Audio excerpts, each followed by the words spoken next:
You didn't fail because you were lazy. You didn't fail because you didn't try.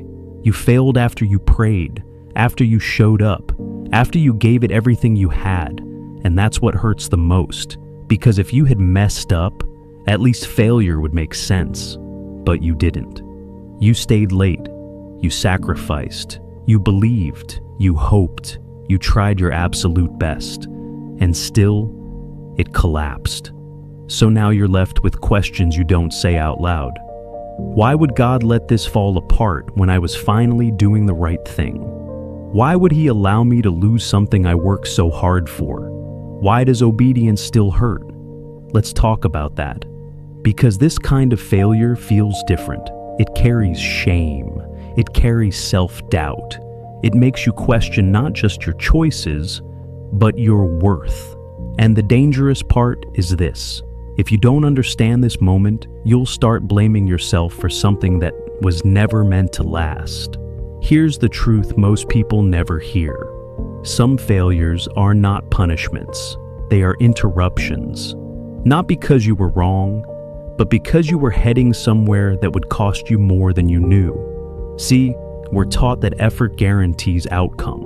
That if you try hard enough, stay faithful enough, sacrifice enough, things should work. So when they don't, we assume we failed. But what if the collapse wasn't proof you were doing life wrong? What if it was proof you were trusting effort more than direction? This is where most people get stuck. They keep replaying the moment it fell apart, asking, what did I miss? What should I have done differently?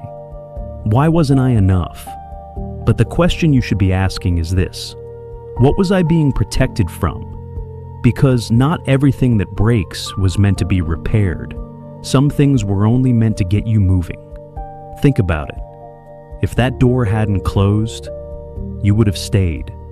If it hadn't failed, you would have settled.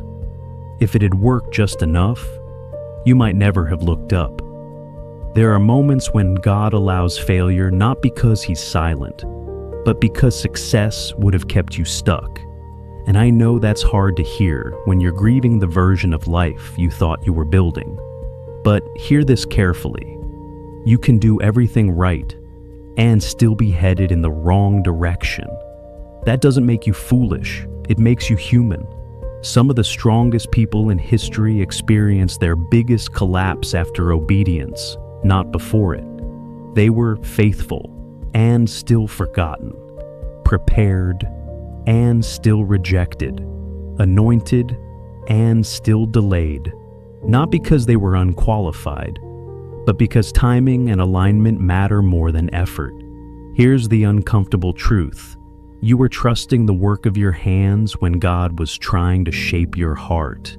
You were focused on making it happen when He was focused on making you ready. And readiness doesn't always look like progress. Sometimes it looks like loss. Sometimes it looks like embarrassment. Sometimes it looks like starting over when you're exhausted.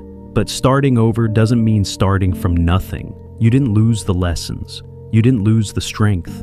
You didn't lose the wisdom. You lost the illusion that you could carry this future alone. And that's not failure. That's alignment. See, when something falls apart that you tried your hardest to keep together, it forces a question you've been avoiding. Am I building this, or am I being led? Because effort can take you far, but only direction can take you where you belong. And sometimes God lets you fail when you're trying your best, because your best was still leading you somewhere that would eventually break you. You weren't being punished, you were being spared. The rejection saved you. The delay matured you. The collapse redirected you. And one day, maybe not today, maybe not soon, you'll look back and realize, if that had worked, I wouldn't be who I am now. I wouldn't be strong enough for what came next. I wouldn't have survived the version of success I was chasing. This moment hurts because it's unclear, because there's no applause, because no one claps for obedience that ends in loss. But clarity always comes after surrender, not before it. And right now, you're standing in the space between effort and trust, between what you tried to build and what God is quietly preparing. Don't rush this moment, because what feels like failure may be the first honest step toward the life you were actually meant to live. You see, most people think failure happens because something went wrong, but some failures happen because something was about to go very wrong and you couldn't see it yet. You were asking for growth, but growth without grounding becomes destruction. You were asking for increase, but increase without character becomes pressure you can't survive. You were asking for elevation, but elevation without depth creates fear instead of confidence. So, the fall came first, not to break you, but to slow you down long enough to strengthen what success would expose. This is where trust becomes real, because anyone can trust God when things are moving forward. Anyone can praise when doors are opening. Anyone can stay hopeful when progress is visible. But trust is tested when effort doesn't pay off, when prayers feel unanswered, when obedience feels unrewarded, when doing the right thing still leads to disappointment. And this is where many people quit, not just on the dream, but on themselves. They start shrinking, second-guessing, lowering expectations, settling for survival instead of purpose. But hear this clearly. God never uses failure to make you smaller. He uses it to remove what would limit you later. Some of the most painful failures happen because God refuses to let you succeed too early. Early success can trap you in shallow strength. Early applause can replace humility. Early achievement can silence growth. So instead of promotion, you got resistance. Instead of answers, you got silence. Instead of victory, you got delay. And delay feels cruel when you don't know what it's doing. But delay is where muscles form. Delay is where wisdom sharpens. Delay is where ego is stripped and clarity is born. Think about this. If everything had worked when you wanted it to, you would have assumed you were ready.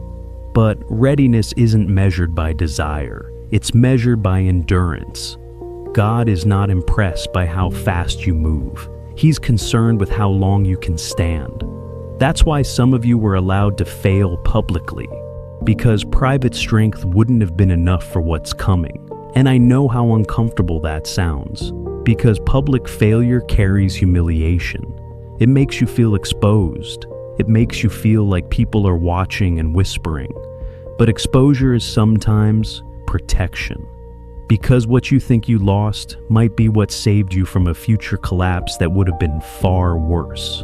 You didn't lose time. You gained awareness. You didn't lose progress. You lost a direction that wasn't aligned. You didn't lose God's favor. You lost control. And control is often the thing that blocks purpose the most. Let's be honest for a moment. Part of the pain isn't just that it failed. It's that you thought this was finally it. You told people. You planned around it. You pictured your life on the other side of it. And now you're embarrassed to even hope again. But hope didn't embarrass you. Expectation without surrender did. God didn't shame you. The situation exposed where you were leaning more on outcome than guidance. And that's not condemnation. That's correction.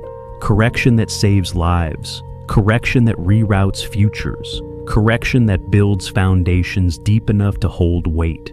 There are people who succeeded quickly and lost everything just as fast. And there are people who were delayed, who built something that lasted generations. The difference was never talent. It was timing.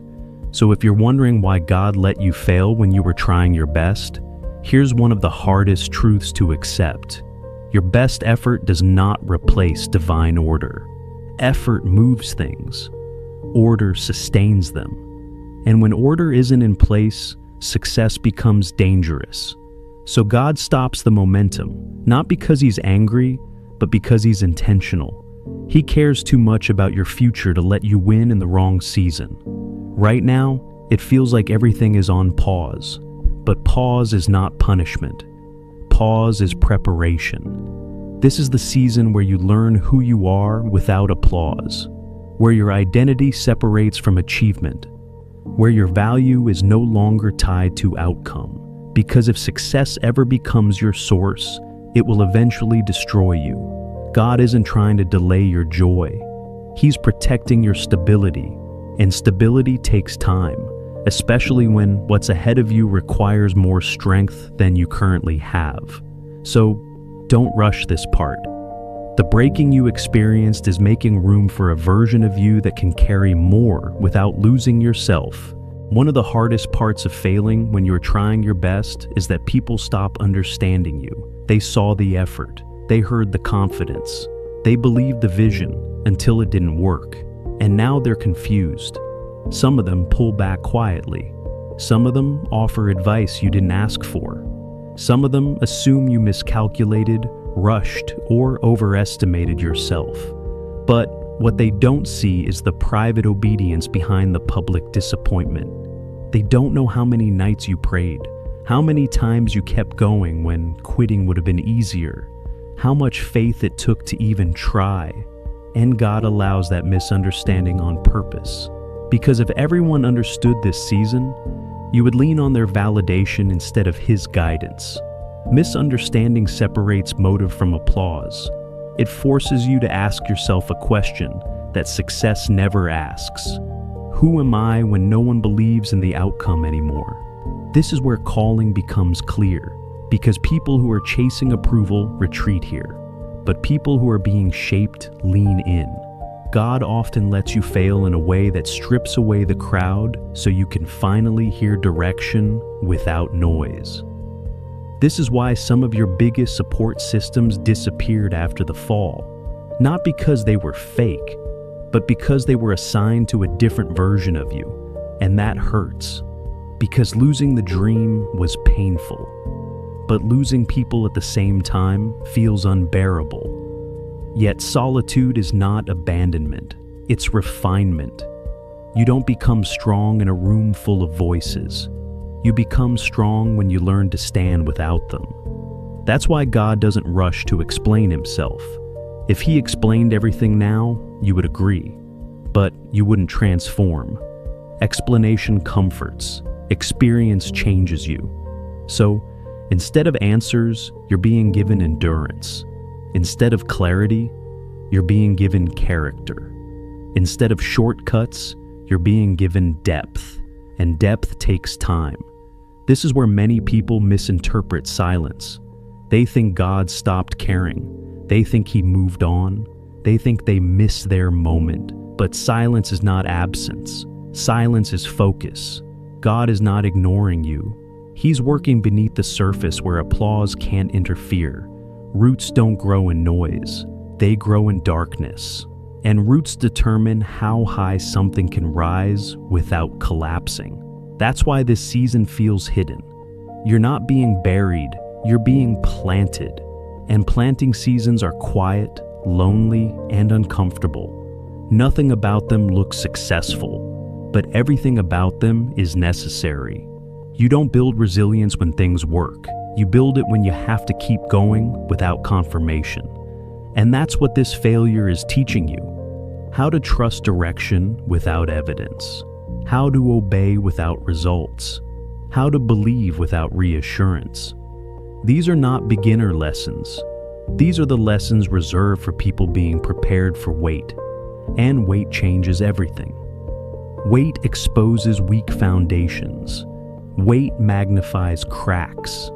Weight demands maturity.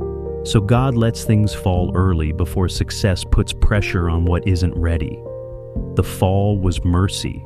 It removed what couldn't survive the future you're walking into. That's why this pain feels so precise. It didn't just touch your plans, it touched your identity. Because identity built on achievement collapses with achievement. But identity rooted in purpose survives loss. This season is rebuilding you at that level. So, when you rise again, and you will, you won't be desperate for approval. You won't rush outcomes. You won't fear silence. You'll move with alignment, not anxiety. And that kind of strength can't be rushed. What this failure is doing, without you realizing it, is building a kind of confidence that success alone could never give you. Not loud confidence, not performative confidence, not confidence that needs to be seen, but anchored confidence. The kind that doesn't panic when plans change. The kind that doesn't crumble when results delay. The kind that isn't shaken by opinions, timelines, or pressure. Because right now, something important is happening. You're learning that your worth didn't disappear when the outcome did. And that's dangerous knowledge, in the best way. Before, you believed in yourself because things were working. Now, you're learning to believe in yourself without proof. That changes how you move forever. This is the moment where fear starts losing its grip. Because once you've survived disappointment, you stop being controlled by it. You realize, I didn't die when it failed. I didn't lose myself. I didn't lose everything. You lost a chapter, not the story. And once that truth sinks in, you stop chasing validation. You stop forcing doors. You stop begging for alignment. You start walking slower, but stronger. That's why people who've been broken and rebuilt carry a presence you can't fake. They don't rush conversations. They don't over-explain themselves. They don't need to prove they're capable. They've already faced the worst version of themselves and survived it. That's who you're becoming. This failure didn't disqualify you. It introduced you to your real strength, the strength that doesn't need momentum to function, the strength that doesn't depend on approval, the strength that stays calm when everything is uncertain. That's why, when things rise again, and they will, you'll notice something different. You won't be desperate. You won't cling. You won't fear losing it. Because you'll know this truth deep in your bones. I am not what I build. I am not what I achieve. I am not what works or fails. I am steady, even when life isn't. And that steadiness is what allows you to hold more without breaking.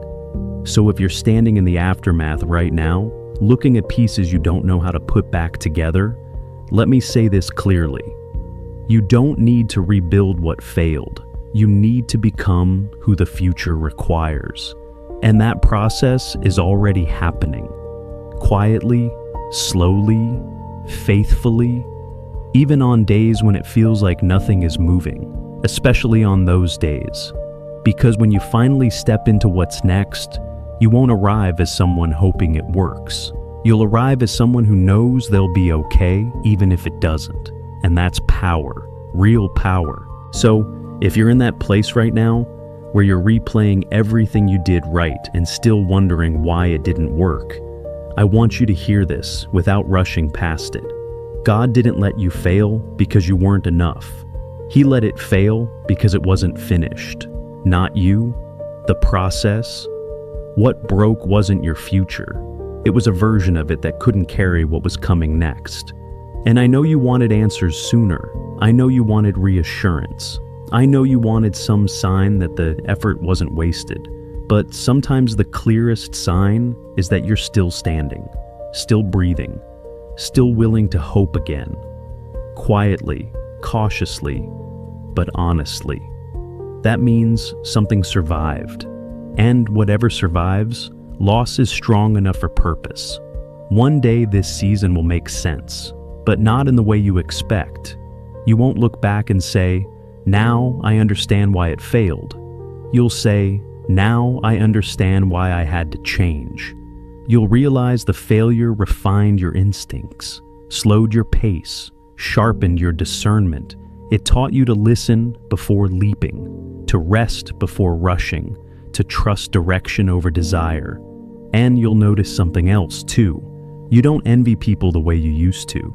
You don't compare timelines the same way. You don't feel behind.